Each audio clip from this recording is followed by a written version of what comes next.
Most people agree that Scriabin was a great innovator in music. Some might have heard that he's had some philosophical views. And this is where the opinions start to differ very much.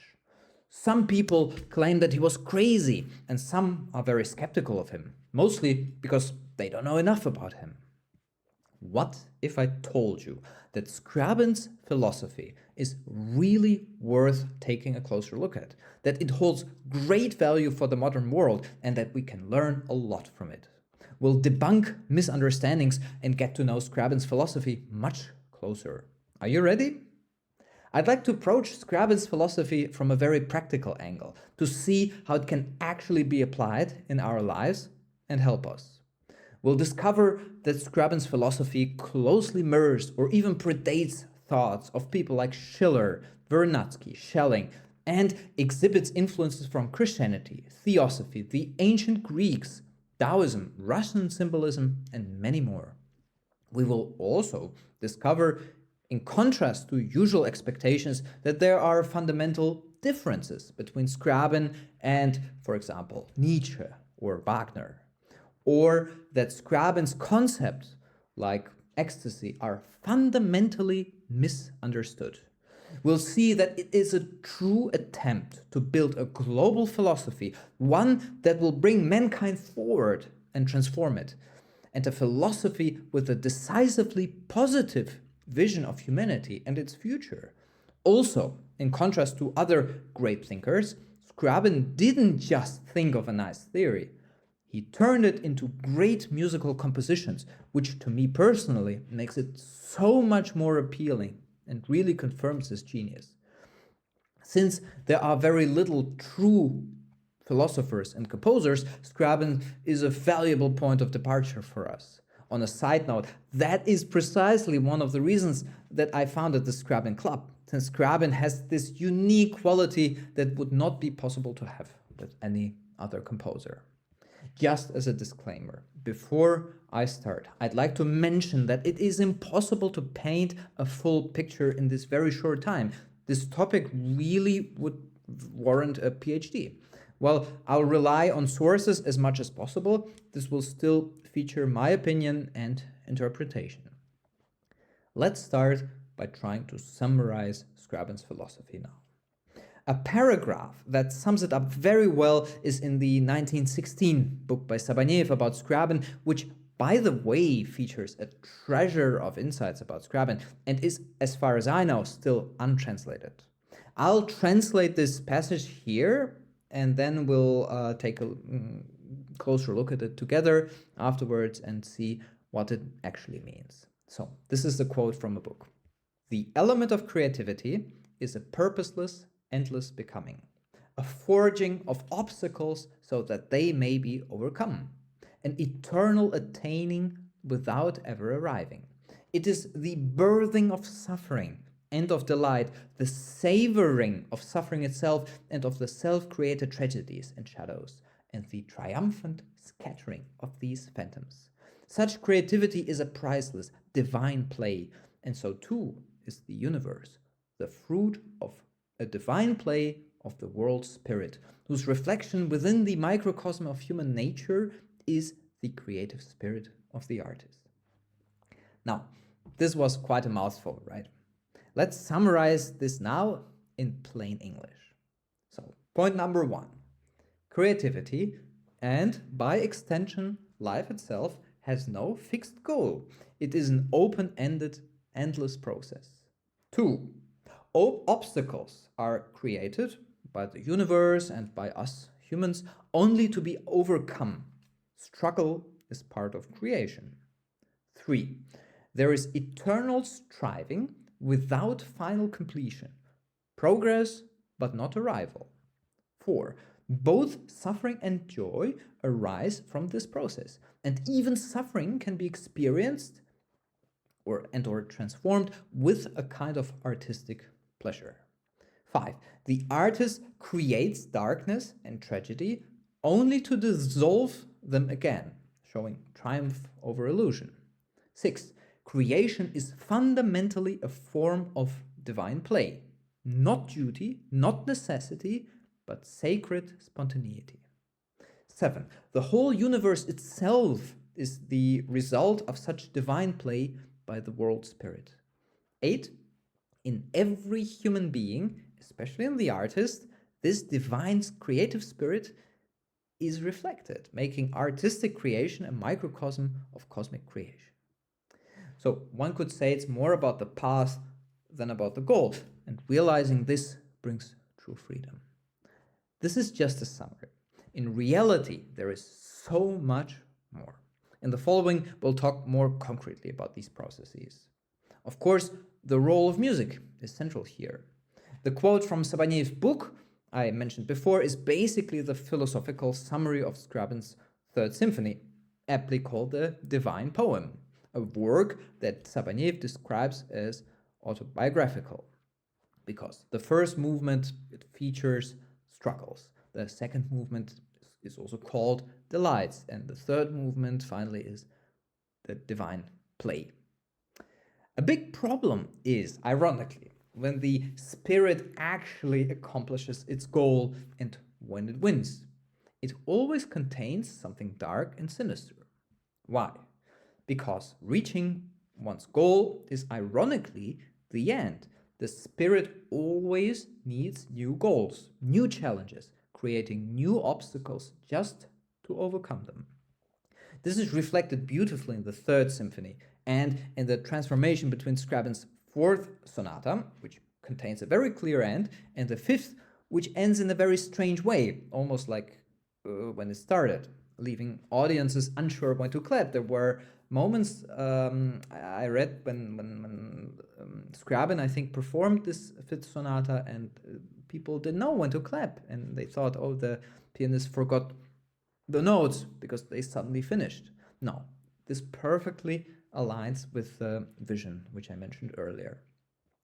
This Fifth Sonata I just mentioned, it perfectly captures the ecstatic flight towards, well, we don't know where, but ultimately it doesn't matter that much, since it's all about the spirit in the process. I mentioned this ecstatic flight, right? This word, ecstasy, right? It's indeed a very big topic with Scriabin, and after all, his Fourth Symphony is indeed called the Poem of Ecstasy. And this is what most people confuse with Scriabin's concept of ecstasy. The problem is that most people concentrate on this sort of erotic part of it, which totally doesn't do it justice. Yes, it is true that Scriabin's concept of ecstasy mirrors that of the human ecstasy, especially in its bodily reproductive form. But it's just a poor man's version of a true striving towards higher ecstasy. Sexual eroticism is a means to a very clear end in the sense of, well, the reproduction of the human species. Scriabin viewed bodily orgiastic ecstasy as a mirror of divine ecstasy, which is just so much more. For example, isn't it true that there are a lot of people who give up any bodily ecstasy, or let's call it degeneracy? For example, think about monks, right, in Christianity, Buddhism, Taoism, in favor of being closer to God, for example. Isn't that the truest and purest form of ecstasy? For Scriabin, that is a much closer example of true ecstasy as well. Not the ecstasy of the body, but that of the spirit, something which always wants to be developed further, something that truly understands and strives towards higher ideals. I think that's one of the big points that is truly misunderstood about Scriabin, which is perhaps not that surprising, since he did use a lot of very suggestive imagery sometimes. But on closer inspection, it has a much higher meaning than just bodily ecstasy. One more thing about this sexual eroticism. In a sense, following the desires of the body actually rejects higher energies, right? Because one is just a slave of one's base desires. And when one transcends oneself, that's when one truly understands divine ecstasy. Again, that is mirrored across so many cultures and religions. Right? For example, Christianity, Hinduism, Buddhism, and much more. So, what I just said, it isn't just my opinion. The researcher Andrei Bandura comes to a very, very similar conclusion in his book, Poem of Ecstasy. I'll read a passage from it, my translation of a passage of it right now. So, most of Scriabin's definitions of ecstasy transcend the boundaries of physiology and acquire a cosmic significance. In the sphere of thought, for example, ecstasy is described as a supreme synthesis, expressed as absolute differentiation and absolute unity. It is also characterized as both a loss of consciousness and the culmination of all-encompassing consciousness. With regard to being, ecstasy is conceived as absolute being, the realization of the idea of God, and the harmonic flowering of the universe, which is, however, inseparably linked to its destruction and return to repose. The feeling of supreme bliss that accompanies ecstasy is, according to Scriabin, connected with the completion of the creative process, the limit of creative ascent, its final moment, which becomes a moment radiating eternity. So, in other words, you can sense that it's something much higher than just ecstasy, although no other word can describe it better, really. Well, perhaps there is something better and something higher. Scriabin did compose another symphony after the Poem of Ecstasy, after all, his fifth symphony, Prometheus. If the Poem of Ecstasy was more of a description of the process, Prometheus is the birth of the process itself, the basis of everything. This is the breath of the cosmos, the birth of the creative principle. In a quite literal sense, Prometheus is much more holy than the Poem of Ecstasy, which Sabanev also notes in his 1916 book. So in contrast to, for example, Richard Wagner, with his idea of a total artwork, right, this Gesamtkunstwerk, which on the surface is very similar to Scriabin, since Scriabin also wanted to combine all forms of art, Scriabin actually believed music can lead to real change. Scriabin rejected the concept of an opera specifically because it was a representation of life, but not life itself. The best example of this is Scriabin's Prometheus, a literal symphony of light, a psychological resonator, as Sabanev refers to it. Let's take this opportunity now to take a closer look at other philosophies where there are similarities and differences. The connection to Theosophy and Blavatsky isn't a secret. However, the extent to which Scriabin really studied this philosophy isn't very well known. In both his books, Sabanev mentions that Scriabin read way too little for a philosopher and rather relied on his own interpretation. Sabanev rules out that Scriabin was an outright theosopher, like Blavatsky, because his actual views just differed too much. One of the main differences is that his Mysterium, which we'll talk later about, it was central to his philosophy, which of course it wasn't to actual theosophy. Rather than theosophy, one can define the Orphic principle to be the actual guiding force behind Scriabin's philosophy and music, like Sabanev wrote in his 1916 book. Let's talk about the Orphic principle for a second.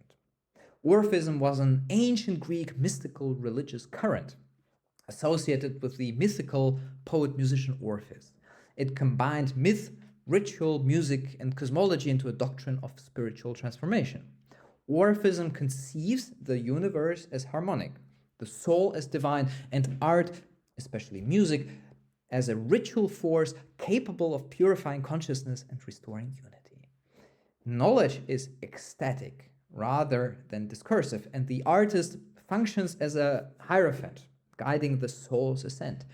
Scriabin revives this Orphic principle in sort of a modern form. His music is not representation, but it is action. His aesthetics are ritualistic, and his ultimate vision, the Mysterium, a collective ecstatic return beyond material existence. That means that, music is not entertainment, but a cosmic force. Harmony structures the universe. Sound can affect nature and souls. The human soul is of divine origin, trapped in material existence. The soul undergoes purification, catharsis, through ritual, music, and ethical life. Multiplicity is fall from oneness. Scriabin often mentioned this concept of unity. Ritual is performative, not just symbolic. Sacred acts change reality, not just meaning. Orpheus is not a composer, but a priest musician, something which Scriabin also mentioned several times about himself. The artist mediates between worlds.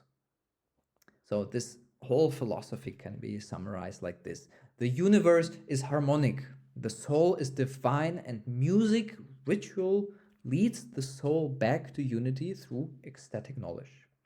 So while Scriabin didn't study Orphism, it makes sense that Sabanev would call his principles the Orphic principles, since there are indeed a lot of parallels. Of course, this Orphic worldview doesn't stand on its own. There are quite a lot of philosophers who developed those ideas further. Although Scriabin, again, didn't study all of them, I'd like to make this connection for a more complete picture. So please bear with me.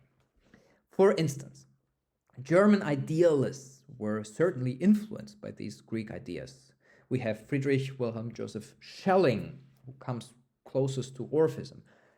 He defined nature as visible spirit, spirit as invisible nature, and art as the highest revelation of truth, a direct philosophical analog to music as sacred action.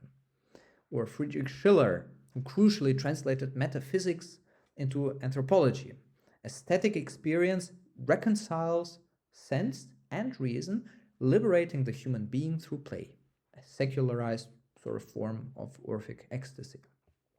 In the context of Russian symbolism, towards the middle of the 20th century, there were scientists like Vernadsky, after Scriabin, like in the middle of the 20th century, who scientifically confirmed the living cosmos. He called it noosphere, so he approached it from a scientific point of view. But let's talk about Christianity now. Christianity itself, especially the Orthodox Church, did have an influence on Scriabin, even though he absolutely shouldn't be seen as religious. Especially Eastern Orthodoxy, with its focus on mysticism, is a perfect contender. Scriabin mentioned several times his idea of a musical liturgy. And have you ever been to an Eastern Orthodox liturgy? It's truly a mystical experience. In Eastern Orthodoxy, you have concepts like theosis, which is a different word for a divinization, which sort of mirrors this Orphic liberation of the soul. Transformation is actually participatory, not merely moral. So you really take part in transformation. It's an absolutely real thing, not just moral, right? In his book Poem of Ecstasy, its author, Andrzej Bandura, fittingly mentions that Scriabin's philosophy, that's a quote, Scriabin's philosophy strangely combines a daring challenge to the world with orthodox forgiveness. And he then proceeds to quote Scriabin himself.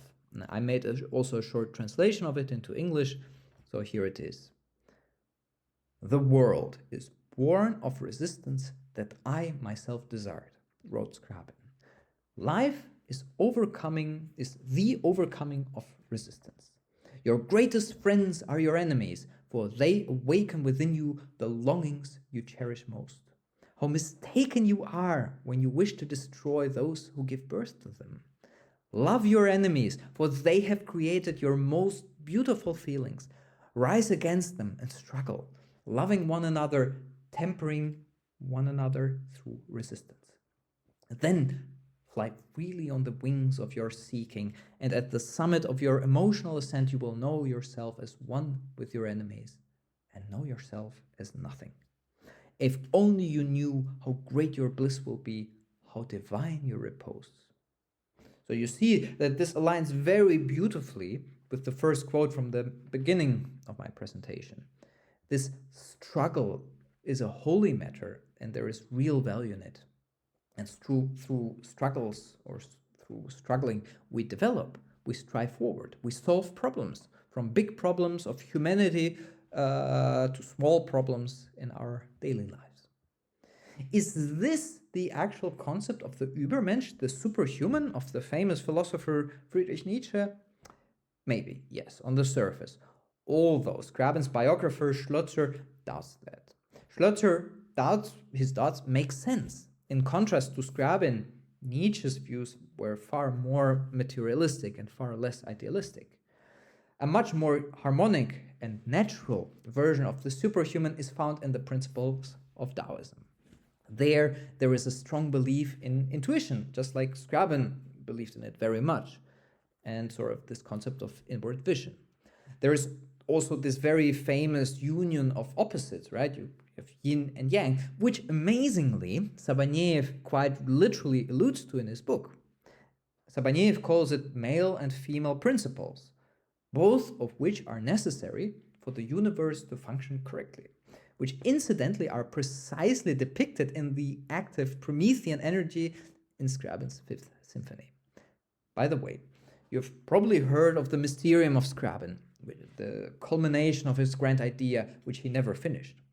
It is unfortunately not very clear what he actually and concretely wanted to achieve with it, since it was supposed to be a synthesis of all arts and transform humanity. However, in Sabaneyev's Reminiscences of Scriabin, a different book of Sabaneyev, there is a very concrete phrase that gives us a closer glimpse of what the Mysterium actually intended to do. I'll quote from it. Every pain must be transformed into pleasure. After all, that's the whole mystery. These are the words of Scriabin, which Sabaneyev quoted there. So, it all comes back to that first quote. In the end, Scriabin's whole system does indeed make sense. It's really thought through. And while I can go on for hours, I think it's time to slowly wrap it up. My goal with this presentation was to get a more practical look at Scriabin's philosophy. Certainly, I think that this is a topic worth exploring further. As I mentioned in the beginning, one could really write a doctorate about this. I'd be very interested if Scriabin's philosophy will resonate with the world. I'm convinced it holds a lot of value, especially in the turbulent times of today. I'd like to finish with the following quote by Lunacharsky. He, Scriabin, teaches us not to fear suffering, not to fear death, but to believe in the triumphant life of the spirit. Thank you.